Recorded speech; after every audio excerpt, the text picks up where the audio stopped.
everyone that was in that congregation need to be held accountable for their action, because in reality they were accomplice to murder. They were a part of a murder. Hi guys, so in today's video we're going to be doing an update on the whole cult situation that have been happening in Jamaica, and I wanted to give you guys an update. And not only an update, I'm going to split this video in two main parts of talking about Jamaican and religion, and also talking about what measures I think could be put into place for this not to happen again. A member of the Pathway International Restoration of Montego Bay was shot dead by the St. James Police during a bizarre incident on Sunday evening. 2 people have been confirmed dead. Head of the St. James Police Division, SSP Vernon Ellis, reported that members of the group, said to be a cult, were meeting when some were stabbed by other members.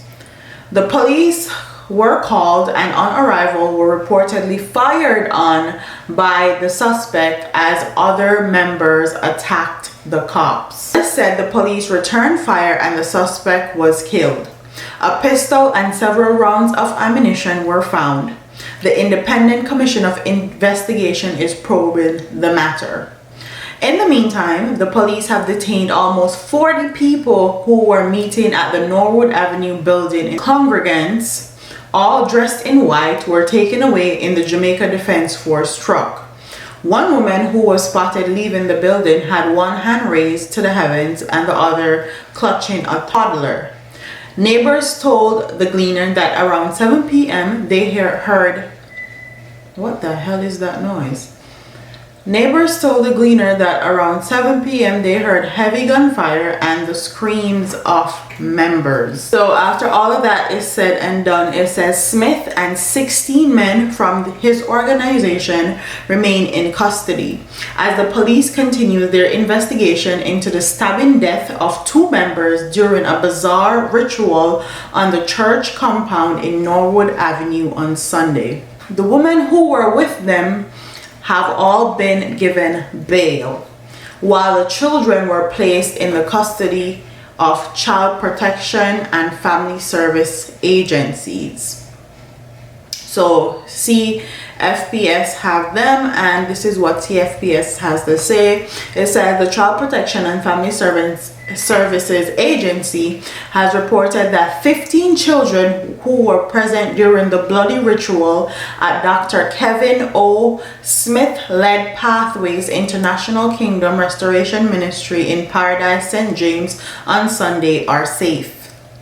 The police moved in at the location based on credible information about the process of sacrificing members of the congregation who the leaders deems as not properly cleansed to be taken on heavily mission via an ark. So the people that were not properly cleansed are the one that they were about to sacrifice, and 2 of those people are dead and 1 other person was shot by a police officer. Eric Vasso, CPFSA Regional Director of Western Jamaica, told the Gleaner that steps are being taken to put the children in a safe environment. However, he declined to speak about what transpired in the courtroom due to the sensitive nature of the matter, which is still under investigation. The CPFSA staff came out in full force today to provide support to the families that have been affected and to ensure we have a smooth court sitting. We are still working out the issues and logistics as to where they will be going and all of that. He said that urgent steps will have to be taken to help heal the psychological scars that the children may have suffered as a result of the deadly violence. Because of the trauma and impact that this would have had on them, we have to provide as much psychological support as possible, Vassell said, noting that psychologists could be engaged as soon as today to begin sessions. Healing is going to take place over time, but intervention is going to be key. And these kids are going to need counseling and therapy for the rest of their lives. If they actually sat there and saw 2 people get killed, they're probably going to suffer from post-traumatic stress disorder. They're probably going to have anxiety issues. They're probably going to suffer from depression. They're going to have a host of mental disorders that they will have to work through. And I hope that the state will actually provide them this therapy that they need, therapy and counseling, because they are going to need it. Another thing that I thought was weird was that today a GoFundMe was launched for the pastor of this cult. A GoFundMe page has been launched for accused cult pastor Dr. Kevin O. Smith by a man based in Fort Lauderdale, Florida. The organizer, Robert Smith, is hoping to raise US $30,000, and that's Jamaican $4.56 million, to cover legal fees for the head of Pathways International Kingdom Restoration Ministries. So there is a man in, and this is Florida, and I can't believe I live in crazy ass Florida, but there's a whole bunch of crazy people that live in Florida. I don't know how anyone in their right mind could condone someone else taking a pastor, let me not say someone, a pastor taking someone's life as a way of sacrifice. Like, he's not God, he's a man. So how do you justify that in your brain, especially if you're religious and you believe in the Bible?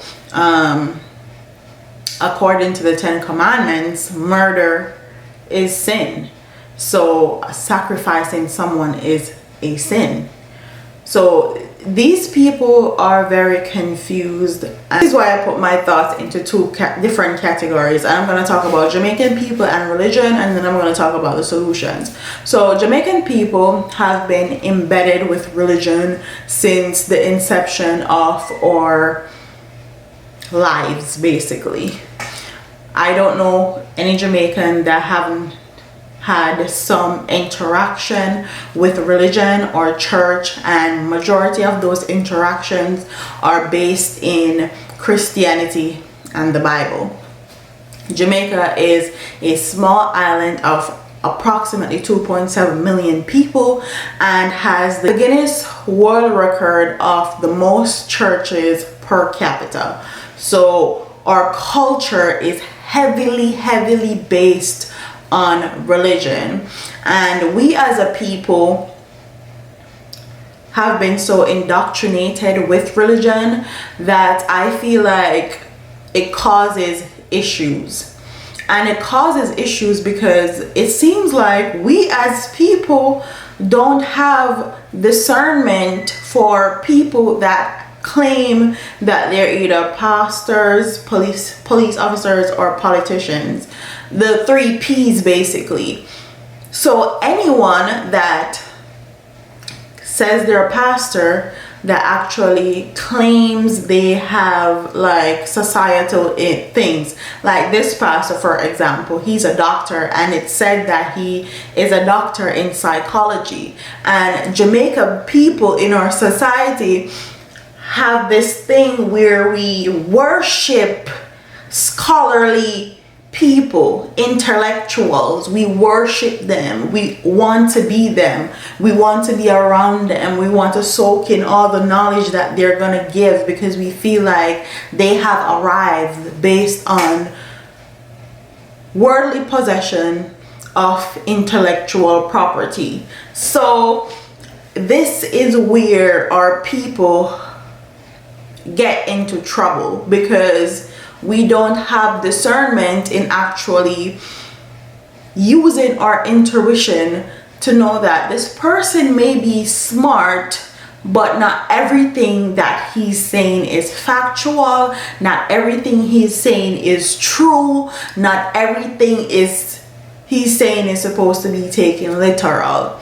And our people seem to have lost that portion of ourselves with believing in these religious beliefs and these churches.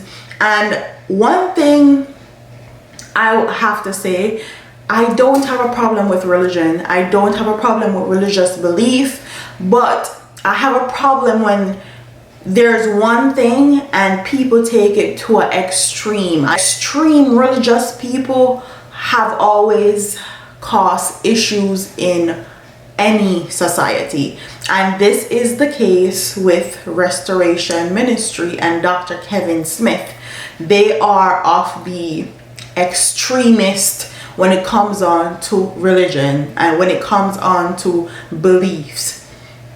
So our people need to actually stop believing in these so-called pastors and these fly-by-night pastor and these fly-by-night churches and church compounds that have been popping up everywhere in Jamaica, because as you can see, these institutions, especially these religions and churches, do not benefit our people. It is said that this man was raking in about $1 million per week from his congregation. So if he was raking $1 million per week, where is all that money now that he's in trouble and he is in trouble with the law? Why is someone in Florida trying to create a GoFundMe for him? Our people just willingly throw our money to these people, especially pastors, because we feel like they can save us. We feel like they can redeem us from all the wrong things that we have done, when in all actuality, we don't need anyone to save us and we don't need anyone to redeem us. Once you're a person and you believe in God, or you believe in Jesus, or whoever you believe in, God is supposed to be a, what is it called? A forgetful God, and he will forgive your sins. So why do you need someone to actually tell you how to do that? Can't you trust yourself enough to know that if you've done something wrong as a person, it's in your power, it's in your will, it's in your intuition to ask for forgiveness to whoever, whichever creator you believe in? So that's what I feel like is wrong with our society. We've been so heavily immersed in religion that we don't have discernment on these pastors, religions, and institutions anymore. We don't know what these people are really about. And most of the time, a lot of them, especially these pastors, are like wolf in sheep's clothing, and they do such a good job of hiding it because they're charismatic, they're intellectual, they have a doctor, they have a PhD behind their name. So we are not able to see that they are actually wolf in sheep's clothing. The second portion of how I split this video in two is actually solutions to things like this not happening. One thing I wholeheartedly believe is that Jamaica is too small of an island to hold the Guinness World Record of churches per capita. And in all actuality, a lot of these churches don't need to be there. A lot of these churches can be converted into schools. A lot of these churches can be converted into hospitals. A lot of these churches can be converted into police stations, can be converted into libraries, and the list goes on of things that we actually need in our society, and not churches.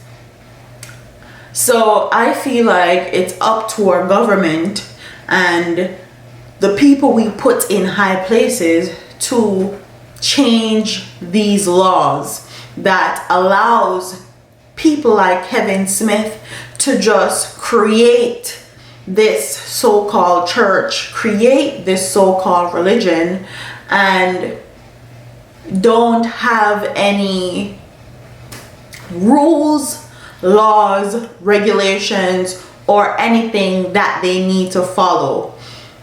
Anyone and anybody can just go into Jamaica and create a church and create a new religion, and it's okay.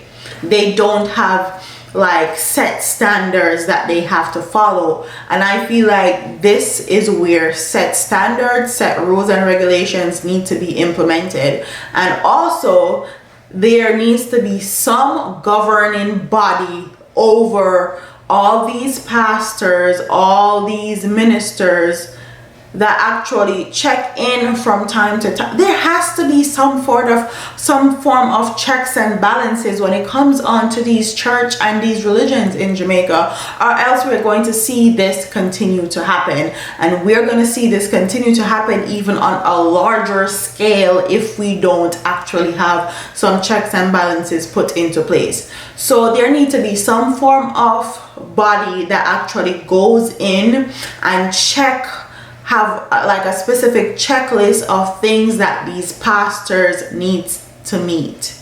Okay, certain criteria, certain requirements, okay, for them to be a pastor and to have a whole church in our country.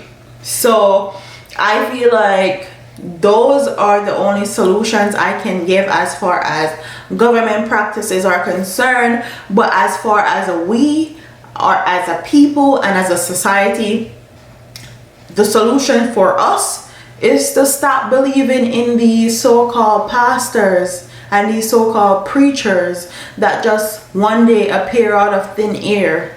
We need to have more discernment as people when it comes on to religion and religious practices. And the fact that it was reported that a police officer or police officers, there was a police officer present when these two persons were killed, and there's said to be other officers and people from high places that are members of this church. Says a lot about our society, because I know that police, politicians, and pastors are held at high esteem in our country. They're held at high regard. So if those people are in that congregation, other people are going to want to be there. Other people are going to want to be a part of it because they're going to think it's legit. And this is where the discernment comes in. And the police officers that were present, well, the one police officer that was present need to be arrested. And the fact that the women were given bail, I have a problem with, because I feel like they need to be held accountable. I don't not only want politicians to be held accountable, police officers and the pastor to be held accountable. Everyone that was in that congregation need to be held accountable for their action, because in reality they were accomplice to murder. They were a part of a murder, okay, multiple murder, because it was two people. And I feel like a lot of the stories that are coming out now, a lot of them saying that they didn't know that they were going to get murdered. A lot of them didn't know that it was going to be a ritual or human sacrifice. I do not believe, and I don't believe that when they say it's the first time this has ever happened.